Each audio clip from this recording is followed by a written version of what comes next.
How's it going, guys? This is Ketchup and Mustard here, and I'm going to say it almost immediately. Be ready for the most guerrilla-style video you've ever seen from us. And that's not because we're going to be talking about Gorilla Grodd. I didn't even make that connection. Yeah, well, I did, and I didn't want to let it slide. Alright, so we're currently at DreamHack. We're in our hotel room, and it's at night time. We figured this is actually the first time we've had to sit down and talk about E3, but more importantly, Injustice 2, which is what this video is going to be 100% dedicated to. So the two of us got quite a generous amount of time with Injustice 2 over the 2 days we were at I think E3. about 3 hours, really. Yeah, in total, I would say we had probably close to about 3 hours. And in those 3 hours, we saw a bunch of characters. We were talking to all the NRS guys who were, as usual, like super enthusiastic about it, did a really good job of getting us involved. Maximilian was there, Unruly was there. I want to say shout outs to everyone that we bumped into. Like, Maximilian was a really cool guy. Unruly, it was always amazing seeing him again. And all the players that we were able to catch up with and get games in with. It was probably the greatest setting for a decent first impression. And that's what this video is about. We're going to sit down with you guys for a little while and basically give you our initial first impressions with Injustice 2. And also more particularly, we're going to go into detail about Atrocitus and Gorilla Grodd, because the two of us played Injustice 1 competitively, and that's the kind of mindset we're going in. But first things first, this is a super early build. Everything we're about to talk about is hugely subject to change, so please keep that in mind. Yeah, I mean, that's definitely true. I don't even know, we don't even know when the game's coming out, man. It could be hundreds and hundreds and hundreds of days away. So plenty of time to make a competitive balance, because clearly day one, a build is not going to be necessary to be competitively viable. It's just to show off special moves and demonstrate the idea of what a character can do. So going into this video, what we want to do is answer some of the questions that, to be honest, are kind of in limbo. Things that people may wonder, but there is no conclusive answer on. That's what we're going to try and answer and go into here. So first things first, the game's new mechanics. The movement. This is a big thing to talk about almost immediately. The game feels a lot faster than Injustice 1 because walk speed seems a little bit better. The game seems a little bit more responsive to us. It just seems like the game is just sped up a little bit. It doesn't seem to be on the slow pace that the original Injustice was on. Yes, absolutely. And when you combine that with new mechanics like being able to meter burn your forward dash to do a roll. And that's the next thing, really, isn't it? The fact that a new mechanic in Injustice 2 is that when you forward dash, pressing your meter burn as you forward dash, as if you were running an MKX, will initiate a meter burn roll. So it will cost a bar, and you cancel out your forward dash with a roll that covers more distance. It recovers almost immediately.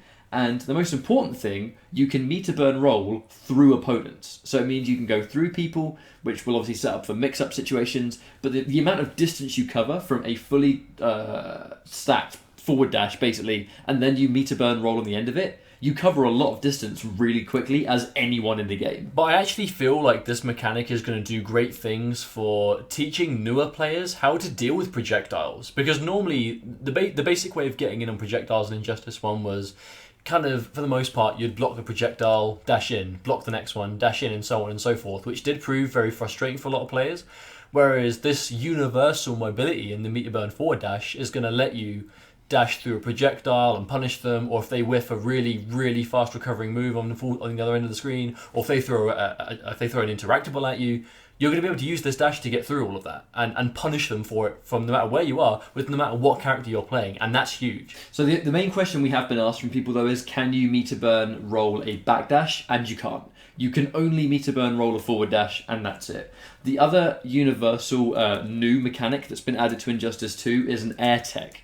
Now, what that is it's a means to break a combo without needing clash, but it's much more risky. So what happens is, pressing up and meter burn at specific parts of a juggle mid-combo would cause you to basically, it costs a bar of meter, I think it's 2 bars or 1, I can't remember off the top of my head. It costs a meter. It costs a meter.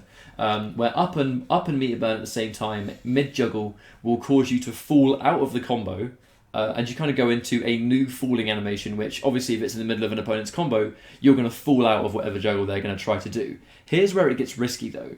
When you're stuck in that falling animation, you're stuck in the animation and you are punishable on landing, which means that if the opponent reads that you're going to try and meter burn air tech basically out of a combo, if they end their combo at the point they think you're going to tech, then they can actually punish you on landing and then do it all over again. So basically, it's a way to combo break without needing a clash, but it is extremely risky if they read it, because they'll basically just do the combo all over again. You've lost the bar, and you've taken even more damage than you would originally. So another returning mechanic, push block, or push guard, whatever it is you want to refer to it as. It was called push block in Injustice 1. While in block stun, pressing the meter burn button, R2, RT, whatever that happens to be for you, will, again, for the cost of a bar, push the opponent away from you while they're laying into you on block. Now, for comparison's sake, why this is a big deal, because we're going to say this on the assumption that a lot of you guys haven't played the first Injustice, or you're looking to go back to it, or MKX was your first game and that's what brought you to our channel. But basically, imagine this. Imagine if in MKX, Melina does her forward one.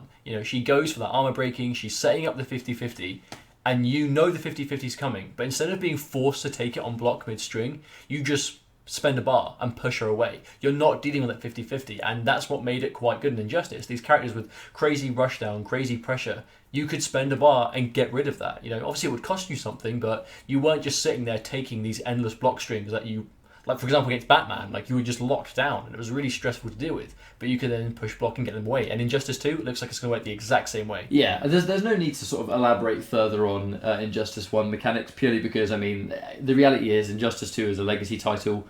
All old mechanics, they are returning in Injustice 2. It's the same kind of thing. So, that's pretty much the absolute basics of the mechanics of the game. So we're going to go into Atrocitus and Gorilla Grodd. We'll talk about Atrocitus first, as he's already here. I'm pretty much going to be the one talking about Atrocitus, and Mustard will talk about Grodd, because I played Atrocitus as much as I could, and Mustard used Grodd as much as possible. So first things first, Atrocitus has a very interesting archetype in that he's built that he really comes online once his trait is activated. So for those that don't know, Injustice has 3 attack buttons, and the 4th button is trait. The trait button is different for every single character and will do something different. It could be a projectile, it could be a stance, it could be anything.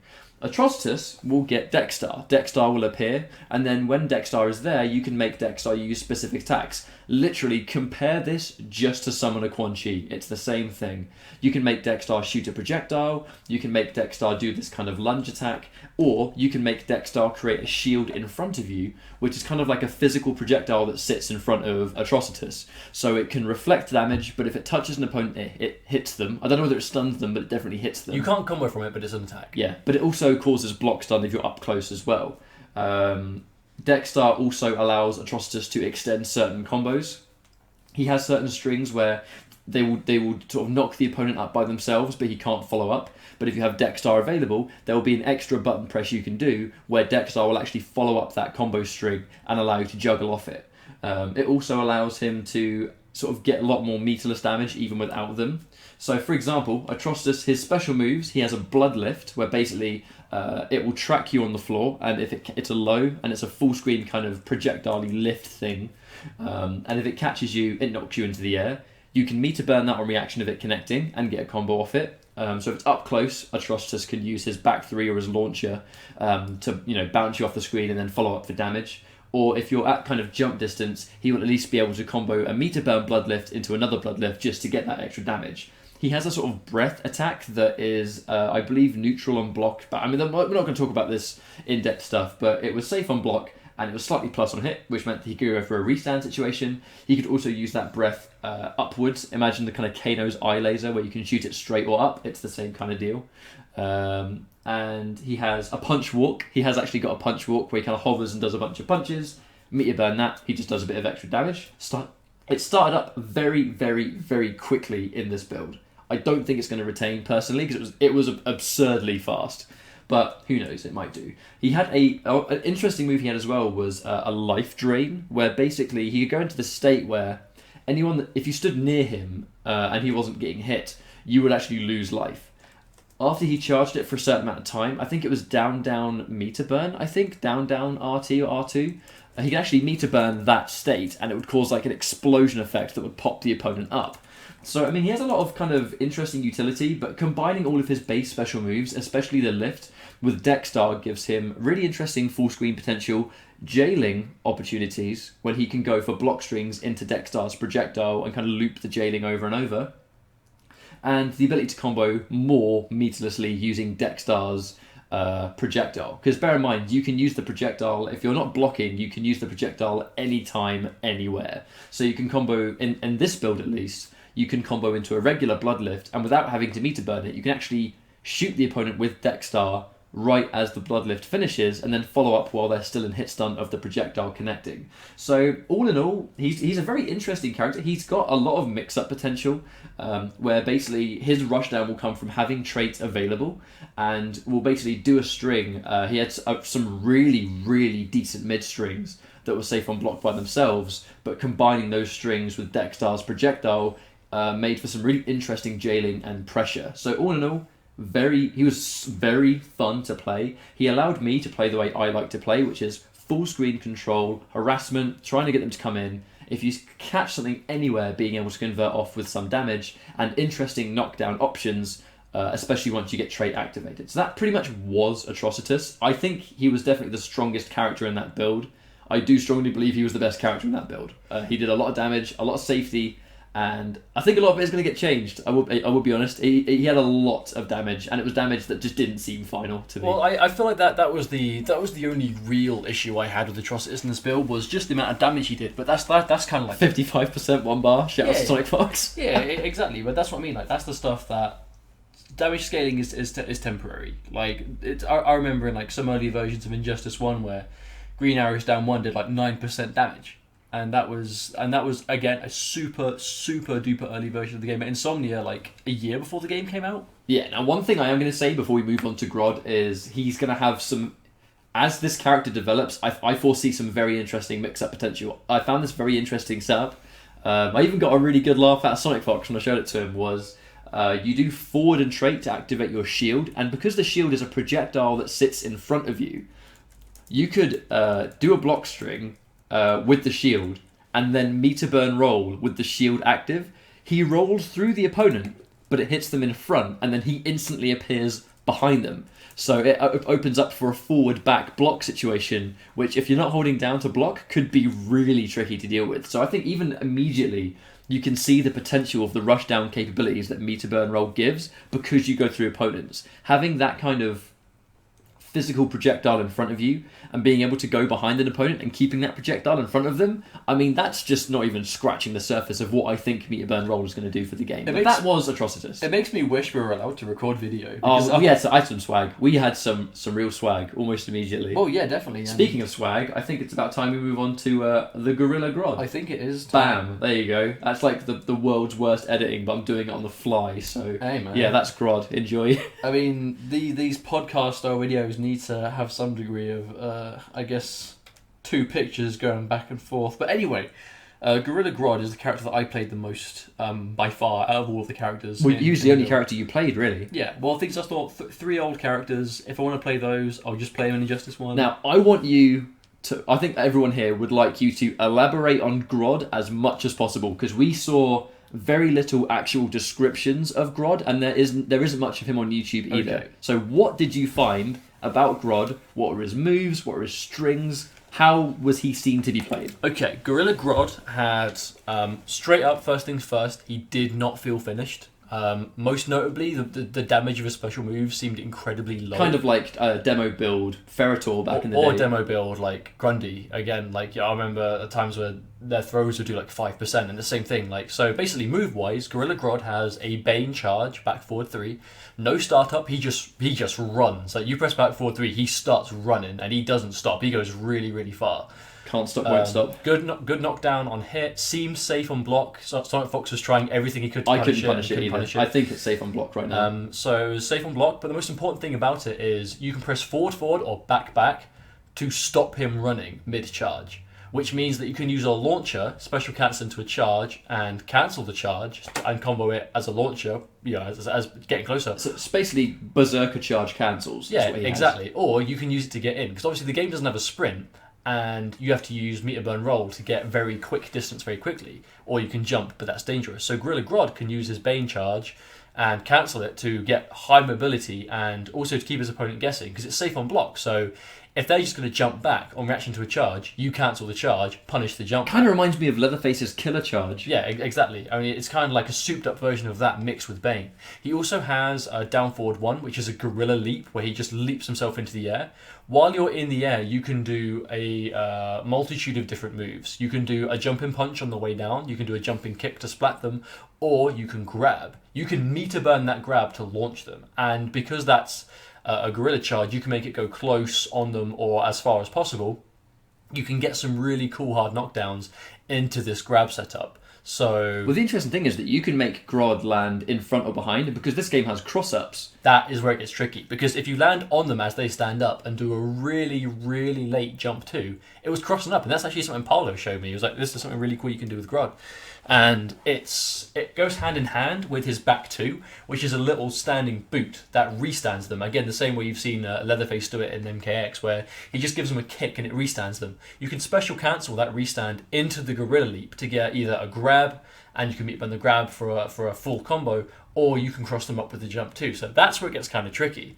That kind of excites me though when you see Grodd, because Grodd's going to probably, you imagine eventually Grodd's probably going to be built around doing a max damage punish, ending his combo in that restand, cancelled into the monkey leap, which will either go for some kind of hit in front, cross up the opponent, or if they sit there and try and take the mix up, you just go for that unblockable grab and then hit confirm it into a full combo back into the same situation. But this is where I think Grodd is going to start to shine, because out of all of his normals, all of his strings, he has some good mids, he has some really nice meterless launchers, but there's no real mix-up in the strings themselves. He has a couple of low starting normals, but no overheads. So you're not going to open your opponent up. Oh, for hit confirmable guillotine though. Oh, exactly. That's my favourite moves. Loads of his strings can be meter burned and launch mid-string. So his back 1 to grab is a little low sweep into proper, wrestling style clothesline. You can meter burn the clothesline and launch and go for a forward 3 after it. You can meter burn a bunch of other strings to get some launching properties and stuff like that. But they don't start off mix-ups. And because grabs seem to universally do 16% damage now, which is another big thing that we didn't touch on, but 16% damage grabs against a character that's very easy to block standing, that's going to be the danger, right? Like, do you sit there and block, or do you take the 16%? And off a grab, he can go for a gorilla leap to grab you again on your wake-up from full screen, or he can charge and cancel to bait a wake-up. Like, Grodd he is going to be a big, heavy read-based character. But that's all of his standard stuff. Then his trait comes into play. I was just about to say, that all sounds interesting, but his trait is where he really starts to shine. Also, before I get into his trait though, his down 2, probably the best down 2 I've ever used in Injustice 1 or 2. Free. So good. So fast. Amazing combo potential after it. I don't think my down 2 lost to any jumping normal at any point over the entire couple of hours we played. Including Batman Jump 2? Including Batman Jump 2. Holy shit. It was incredible. But no, Gorilla Grodd's trait is telekinesis. While he has his trait active, once you've turned it on, it starts to deteriorate, and after a couple of seconds, he loses it. While it's active, he gains access to a ton of special moves, including a couple of new strings, but they're more for just ending your combos and stuff. They're not as important, but mainly his special moves. He gets a power-up, which and don't quote me on this, but I'm 95% sure this is what happened. It makes you immune to projectiles. I'm fairly certain I did see that. Like, I remember you were fighting Sonic Fox, and Sonic Fox was trying to pressure you or zone you out with the Deck Star projectile. And they were just going through. And you were literally just running straight through it. So you basically just do that into Monkey Charge, and the opponent has to hold that. So it gives you access to a power-up to make you immune to projectiles. I'm 95% sure that's what it did. It gives you a Kenshi-style short-range mid-push that seemed to destroy projectiles, but again, it's something to just occupy the space.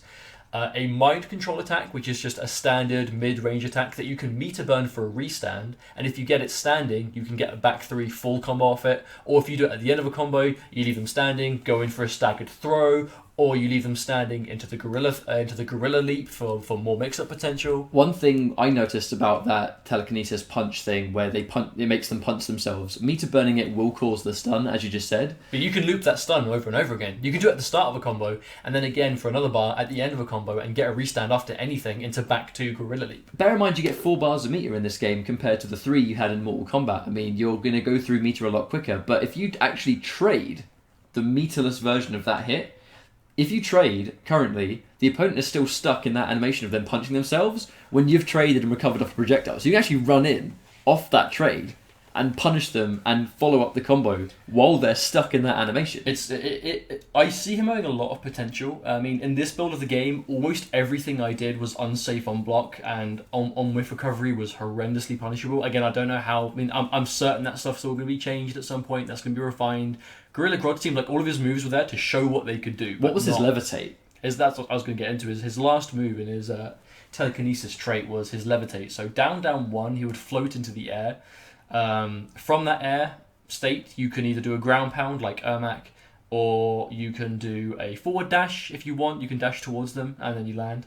Or you can press 1 and do a big shockwave energy blast. If you land that energy blast anywhere on the screen, it has a big radius. They're in hit stun for a long time. You get to land, forward dash, and then get a full string on them standing. So when you're in telekinesis and they're in range for the energy blast, and it is a big range, you get a free combo. So as soon as you're in the air, they have to think, crap, do I intercept him? Do I just block? Or do I try and stop this? Because if they try and move in right as you blast, it's very quick. You get a full combo from it, which is really, really interesting. Okay, so that was the very basics of Atrocitus and Grodd. I know we elaborated a little bit more on Grodd than Atrocitus, but that's mainly because Atrocitus has a bit more sort of gameplay out there to watch and read up on, and Grodd there really wasn't much.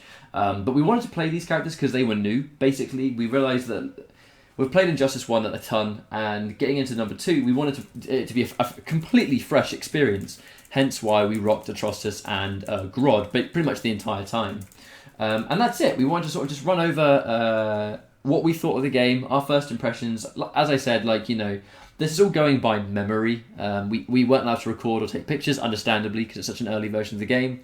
Huge thank you to the guys at Warner Brothers and NetherRealm for letting us get hands-on with the game and finally play it, because everyone was so excited for it. Shouts to all the players that we bumped into over the weekend, all the people that we met and hung out with. It was great to see you all again. Shouts to Maximilian and Unruly again for bumping into those guys. Finally having the chance to meet Max, which was great for us, because it had been a long time. I'd always wanted to at least meet the guy and have a chat with him. And Unruly is just, super cool as always. And, I mean, that's pretty much it, really, from me. Is there anything you want to say before we sign this one off? That's about it. We've definitely gotten back on the Injustice bug now. We're going to be going back to Injustice 1, doing some streams, doing some videos on that, because we really feel like going back to it. And because it plays so similar, I feel like it's a good time to do it. Now, last thing before we sign off. This is obviously why there's been a lack of content over the past week and a bit. I've been recording a ton of video pieces. So a lot of you guys said that you enjoyed the vlog that we made for the Season 2 finals. I've been working on that, but kind of supersized for Season 3. I've got about 2 hours worth of footage recorded on my phone of just little bits and bobs here and there with all the players and all the stuff that we did. So there will be content following up what we've seen and done here, and then the streaming and recording will kind of continue as normal. So thank you all very much for watching. We appreciate you taking the time to sit down and listen to us. Very hyped for Injustice 2. Can't wait to see more information. Hope you learned a bit from this, and we'll catch you later. Take care.